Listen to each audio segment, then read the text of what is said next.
So this is 2021, and therefore about 5.5 years we've been in this place. And I gotta say, it's not been a cakewalk necessarily, but it has been rewarding. This time of year, we don't really do much weed whacking or grass cutting or anything. That's because all these wildflowers come in and they're a nice match to the cherry, which is filling out day by day. I guess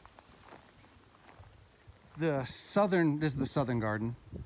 The southern garden has always felt park-like. I've always kind of felt that we live in a park. That's pretty neat. That was balanced, of course, by the west and the north, which was literally overrun with bamboo, the likes of which I'd certainly never seen before on a private property, and God, I hope I never do again. As fascinating as the bamboo is or was, you know, there's no denying that it took up pretty much all of our time. This is a late blooming plum, and it's like a weeping plum, I guess they would call it, the way it hangs down. It comes in right around the same time the cherries do, whereas this robai is known for, gosh, sort of a cinnamony, allspice kind of scent. It's really lovely, and it comes out in December when everything else is shut down. It puts out these gorgeous yellow blooms which last pretty much all the way until the end of February, even the middle of March sometimes, and it smells just lovely.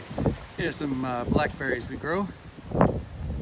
Now, I was talking about the west and the north, and the thing is, it was neat.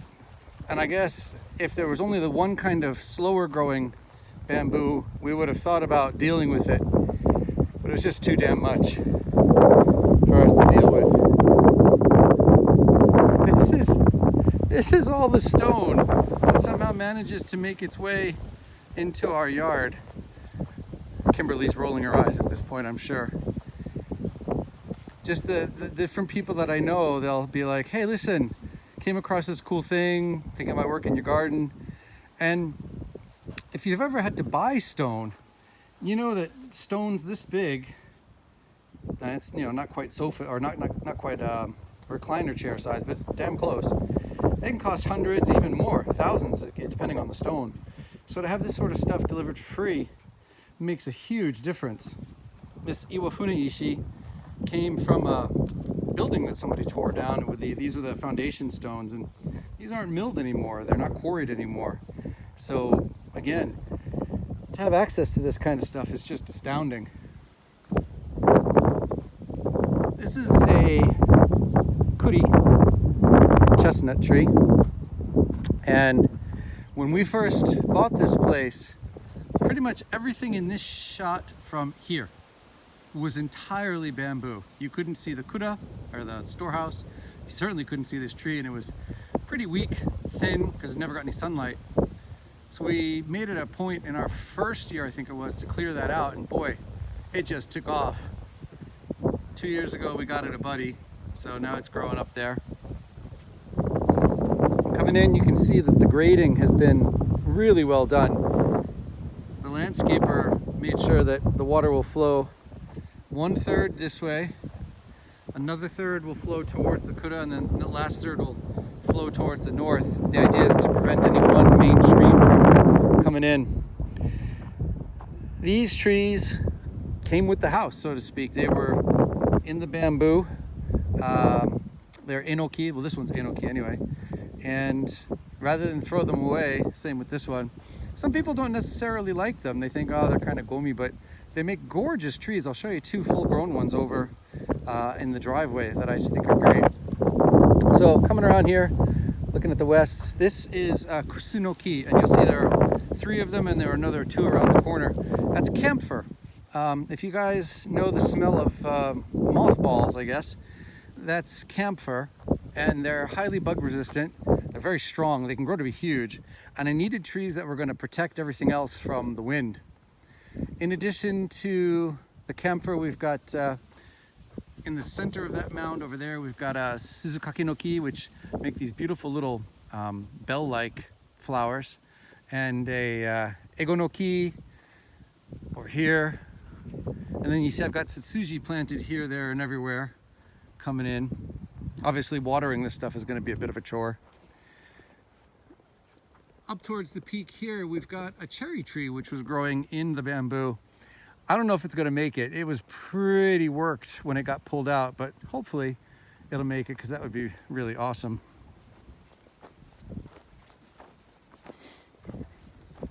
This is called an Asian holly tree. It was also in the bamboo, and obviously all these have been relocated, so they were pulled out, then the hills were built, and then they were put back in. Another one of the kusunoki. So here we have our akamatsu, and there are 3 of them.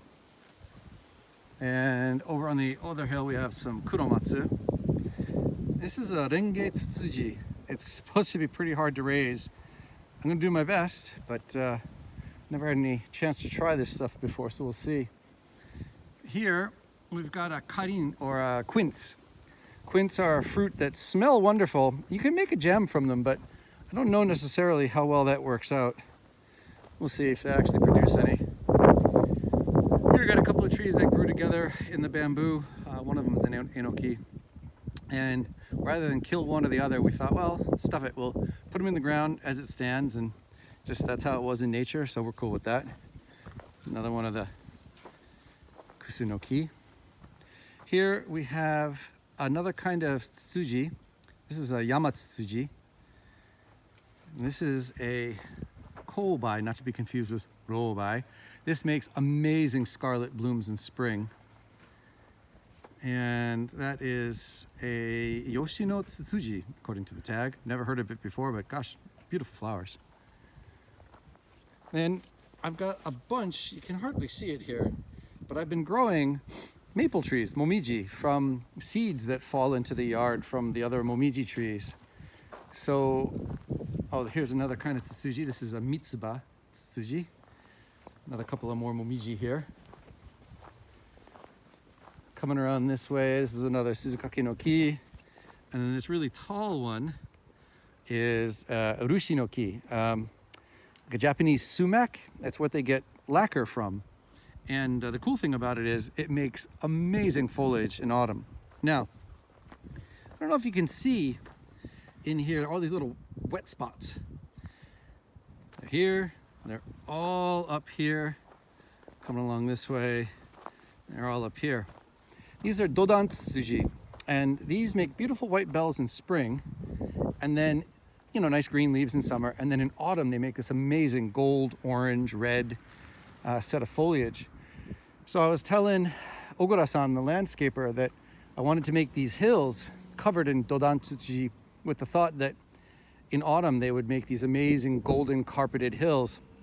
So he tells me, oh, well, I've got some amazing dodan tsutsuji that I have grafted or propagated from samples taken from Mount Fuji. Would you like some? And I'm like, yeah, and I thought I'd get 1 or 2.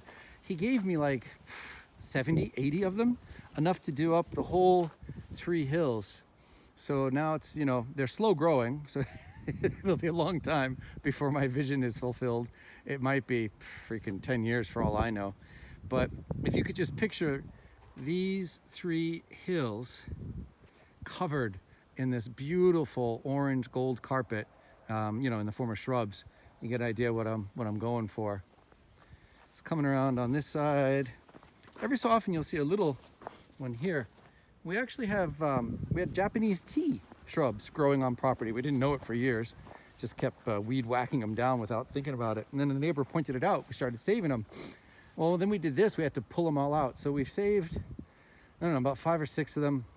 We've transplanted them, and hopefully they'll make it, because we'd love to be able to pick our own tea leaves. That'd be pretty cool. And these are called niwa ume. They make these teeny tiny little fruits you can turn into a jam. Plus, come in here. Look at those gorgeous flowers.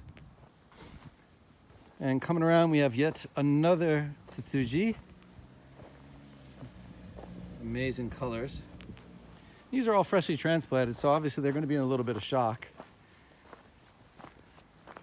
And I guess when you stand here and you scan everything, you really get the park-like feel. And I say this sort of more in awe, not in bragging, but I don't know anybody really that lives inside a park. Actually, I know one friend on Maui whose property I think I could safely describe as park-like. It's rare as hell, and it's not easy. It's heaps of work. I think today I spent damn near an hour and a half just watering.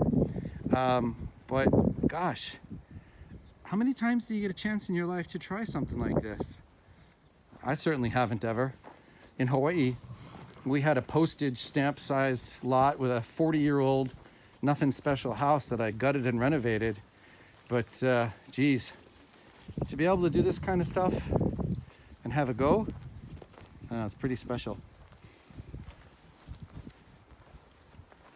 This is what we installed a year ago. I designed this with a different landscaper, and these were the rocks that were donated to us from a person who was destroying their own garden, sadly.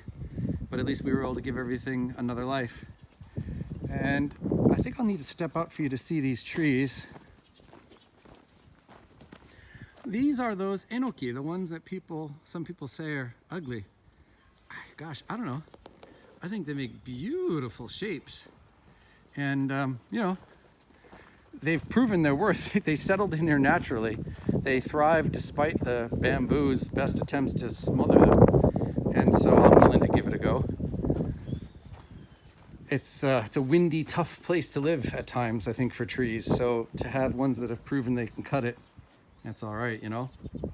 And here we have one of our Katsura trees next to a shrub. The Katsura is the tree that smells like cotton candy when you are in autumn. They make beautiful foliage as well.